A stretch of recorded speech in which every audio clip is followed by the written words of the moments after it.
अस्सलाम वालेकुम दोस्तों, वेलकम है आप सबको मेरी पॉडकास्ट ट्रेडिंग एक कारोबार में, जहां हम ट्रेडिंग, मईशत और ग्लोबल ट्रेड के इंपॉर्टेंट टॉपिक्स पर बात करते हैं। मैं हूं आपका होस्ट अब्दुल हफीज़। आज का हमारा टॉपिक है टैरिफ के हवाले से। मेरे साथ हैं सर शुजात हुसैन बुखारी साहब, जिनसे हम टैरिफ के बारे में जानने की कोशिश करते हैं। अस्सलाम वालेकुम सर। वालेकुम सलाम। हफीज़ भाई कैसे हैं? जी अल्लाह का शुक्र, आप सुनाएं ठीक है? ठीक ठाक। जी सर, जैसा कि दुनिया में आजकल दो चीज़ें बहुत चल रही हैं, एक वार बहुत चल रही है और एक टैरिफ का बहुत जिक्र हो रहा है। तो मुझे टैरिफ के हवाले से बताएं कि टैरिफ है क्या और ये इकॉनमी पर कैसे असरअंदाज होता है?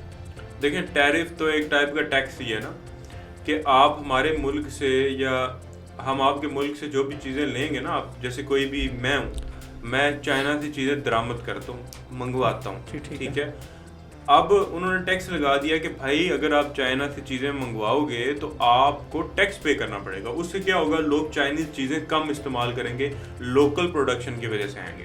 तो ग्लोबल इम्पैक्ट ये पड़ेगा कि उम्मीद है कि फिर दूसरा मुल्क जिसके ऊपर टैरिफ लग रहा है, अमेरिका की अगर बात करें तो अमेरिका ने कनाडा के ऊपर जो ज़ेरे बहस है टैरिफ लगाया कि कैनेडियन मसनूआत जो भी इंपोर्ट करेगा भाई 25% 50% टैक्स देगा। इसी तरह कनाडा ने भी अमेरिकन जो चीज़ें हैं उन पर टैक्स लगा दिया कि अमेरिका से जो लोग अब चीज़ें अब टैक्स देना उनके शहरियों नहीं है, लेकिन चीज़ें इंपोर्ट करने पे है कि अगर उन ममालिक की चीज़ें लेंगे तो टैक्स देंगे। उससे इम्पैक्ट क्या क्रिएट होगा, उससे क्योंकि जैसे कनाडा और अगर अमेरिका की बात करें तो वो एक ऐसी ममालिक हैं जो इकट्ठे रहे हैं, उनकी इकॉनमी इकट्ठी चलती रही है और अमेरिका एक बड़ी इकॉनमी है, उसके मुकाबले में कनाडा छोटी इकॉनमी है बट स्टिल एक अच्छी इकॉनमी है। आई थिंक 400 या 400-500 बिलियन डॉलर्स तो उनका एक दो प्रोडक्ट्स हैं जो कनाडा देता है अमेरिका को। अब होगा ये कि जब टैरिफ लगेंगे तो अनएम्प्लॉयमेंट बढ़ेगी, क्योंकि जाहिर है अब एक चीज़ पहले 100 रुपए की मिल रही थी, अब 125 रुपए की मिलेगी। तो इम्पोर्टर क्या करेगा, या तो इम्पोर्ट कम करेगा क्योंकि जाहिर है और पैसे किधर से लाएगा। पहले वो 100 रुपए में एक चीज़ ला रहा था, अब 125 रुपए में लानी पड़ेगी, तो पैसे भी चाहिए। तो अब और जब वो चीज़ आप महंगी ला रहे हो तो महंगी बेचनी भी है आपने, तो उसकी वजह से इन्फ्लेशन बढ़ेगी, लोगों की कुव्वत खरीद ख़त्म होगी, लोग कम खरीदेंगे। तो उस वजह से आपको पता है कि इन्फ्लेशन जो है वो बढ़ सकती है, बेरोजगारी बढ़ सकती है। ठीक है, तो एक बड़ा एक रीज़न है। तो सर देखें, मैं आपकी बात काट रहा हूँ। देखें, ये जो टैरिफ है, जब एक कंट्री ने दूसरी कंट्री पर टैरिफ लगाया, ठीक है, तो उसके इंपोर्टर्स पे करेंगे जिस कंट्री पर टैरिफ लगा है, ठीक है। तो इसका जो टैरिफ लगा है, टैक्स लगा है, वो टैक्स तो हुकूमत के पास नहीं जाएगा। हाँ, हुकूमत के पास जाएगा, लेकिन मसला ये है ना कि हुकूमत काम कैसे करती है। देखें, इम्पोर्टर्स के ऊपर जो टैक्स लगेगा वो टैक्स हुकूमत को पे करेंगे, हुकूमत को पे करेंगे, ऐसे ही है ना? जी बिल्कुल। लेकिन जो चीज़ 100 रुपए में लाते से अब 125 रुपए में ला रहे हैं, जी बिल्कुल, बेचेंगे भी महंगी। ठीक है, ठीक हो गया।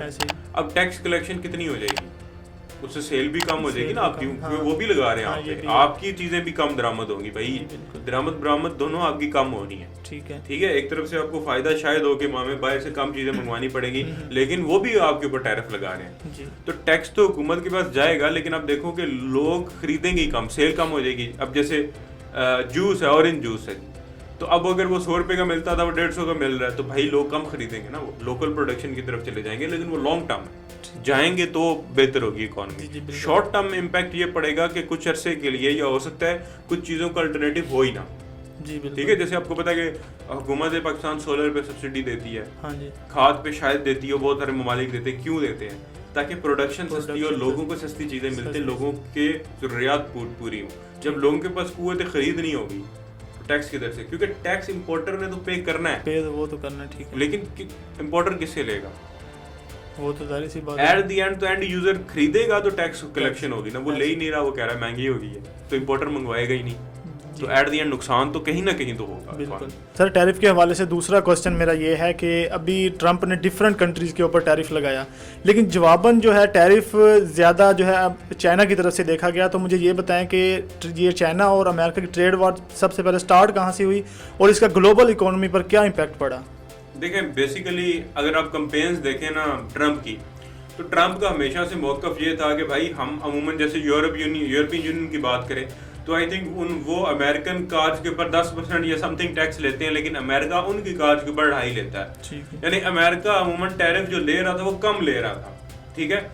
लेकिन अब ट्रंप जब आया उसने कहा जी मैं, क्योंकि अमेरिका का ये मसला ये है कि उनके ऊपर डेट बहुत ज़्यादा, उधार उनके ऊपर भी है भाई, जो कि आई थिंक 2 या 4 ट्रिलियन डॉलर आई थिंक उनके पास जो कर्जा है ना, वो उनको कर्जा लेना पड़ता है कर्जा देने के लिए। ठीक है। तो ट्रम्प की पॉलिसी ये थी कि मैं टैरिफ लगाऊंगा और गवर्नमेंट के अखराजात कम करूंगा, इंपोर्ट कम करूंगा और अपने जो कर्जे हैं उनको सरप्लस करेंगे। तो जब ये हुकूमत में आया तो पहले तो लगा था कि ब्लंडर है कि वोट करने के लिए, तो इसने आते साथ ही ना कनाडा और चाइना के ऊपर टैरिफ लगाना शुरू कर दिया और जवाबन फिर चाइना ने भी इसके ऊपर टैरिफ लगाया। लेकिन जो पहल की अगर हम देखें, अभी जो पहल की वो अमेरिका ने की, जो आई थिंक 15% था ना, अगर 15% था, 15% टैरिफ लगाया। अब चाइना ने जवाबन भी, क्योंकि टैरिफ का जवाब उन्होंने टैरिफ से दे दिया, तो टैरिफ की जंग जो है वो अभी कनाडा, चाइना, उसके बाद मैक्सिको हो गया और यूरोपीय यूनियन तक भी खबर आपके सामने है। जी बिल्कुल। ठीक है, इवन के इंडिया को भी इन्वॉल्व किया बट इंडिया ने कुछ ना कुछ मैनेज करके सेटल कर लिया, यानी उन्होंने हथियार डाले और सेटल हो गया। ठीक है सर, देखें जब एक कंट्री की प्रोडक्ट के ऊपर जब टैरिफ लगता है, ठीक है, तो उस प्रोडक्ट की जो प्राइस है वो कंज्यूमर तक कैसे इंक्रीज होती है, इसके बारे में बताएं। यार आप पाकिस्तान में एग्जांपल ले लो कार्स की। जी। इम्पोर्टेड कार जो दुबई में $1,00,000 की मिलती है, आपके मुल्क में पहुंचते 400%, 300%, 200% टैक्स है। ठीक है। तो डेफिनेटली जब इम्पोर्टर इम्पोर्ट करेगा, वो टैक्स ड्यूटी पे करेगा, तो वो उसने तो पे कर दी, लेकिन उसने आपसे पूरी करनी है ना। जी जी बिल्कुल। ठीक है ना। अब $1,00,000 की कार थी, जीप थी, यहाँ पे $5,00,000 की इंपोर्ट हुई है, 15-16 करोड़ की, उसने प्रॉफिट भी रखना है, तो वो टैक्स भी तो आपसे लेना है। जी। तो कंज्यूमर ने तो अल्टीमेटली पे करना है ना। जी बिल्कुल। सर देखें, हम फॉरेक्स करते हैं या हमारे सुनने वाले जितने भी हैं ज़्यादातर फॉरेक्स करते हैं, तो इस टैरिफ का फॉरेक्स मार्केट पे क्या इम्पैक्ट पड़ता है? भाईजान गोल्ड आपके सामने, गोल्ड के एक रीज़न है ही नहीं पाए जाने का, सेल जाने का एक रीज़न भी नहीं मिल रहा। एक तो आपके सामने रशिया यूक्रेन की जंग थी, एक वो रीज़न था, फिर हमास और इसराइल की जंग थी, यमन और अमेरिका की जंग है, उसके अलावा टैरिफ है।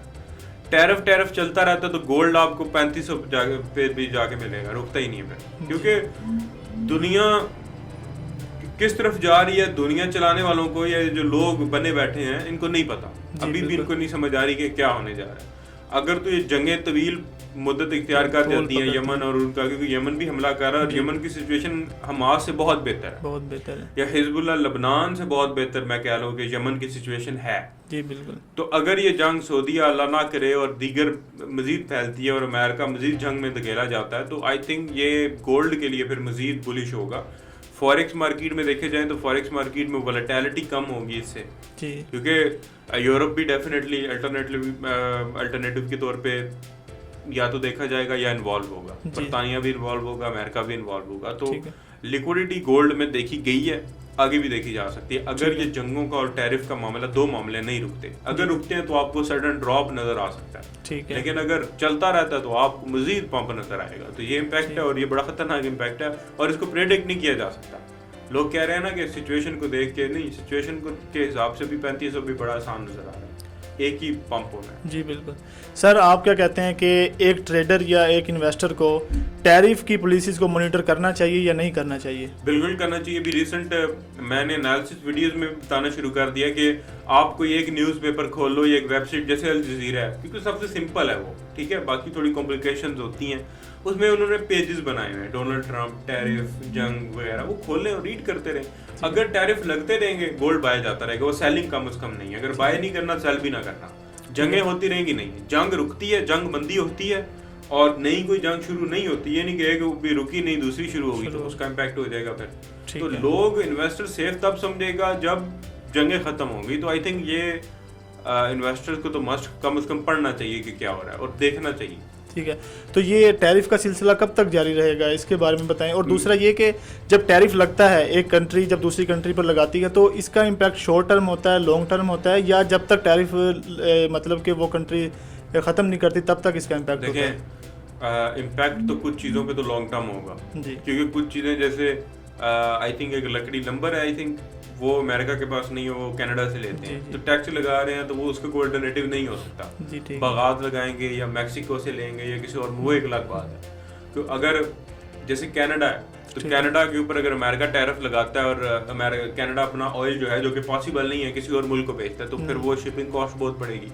तो आई थिंक कुछ चीज़ें जो हैं वो लॉन्ग टर्म वो ख़त्म नहीं होने वाली। कुछ चीज़ें हैं जिनका एक शॉर्ट टर्म इम्पैक्ट है कि प्रोबेबिलिटी ये है कि वो अपने मुल्क में फैक्ट्रियाँ लगा के अपनी जो ज़रूरियातें पूरी कर लेंगे। ठीक है, जो मकसद भी ये है कि फैक्ट्रियाँ लगें, और मुझे लगता है कि लॉन्ग टर्म चलेगा, क्योंकि मकसद ये था कि इन्वेस्टमेंट ली जाए, थोड़ी सी डील्स बनाई जाए कंट्रीज़ के साथ और अपना डेट कम किया जाए, और जैसे ये हदफ पूरा होना है टैरिफ जो है वो कम होना शुरू हो जाने हैं। ठीक है, तो दोस्तों ये थी हमारी आज की पॉडकास्ट टैरिफ के हवाले से। उम्मीद है आप लोगों को बहुत पसंद आई होगी। अगर पसंद आई हो तो आप अपने दोस्तों और ट्रेडिंग कम्युनिटी के साथ ज़रूर शेयर कीजिएगा। नेक्स्ट पॉडकास्ट तक के लिए इजाज़त चाहूँगा। अल्लाह हाफिज़।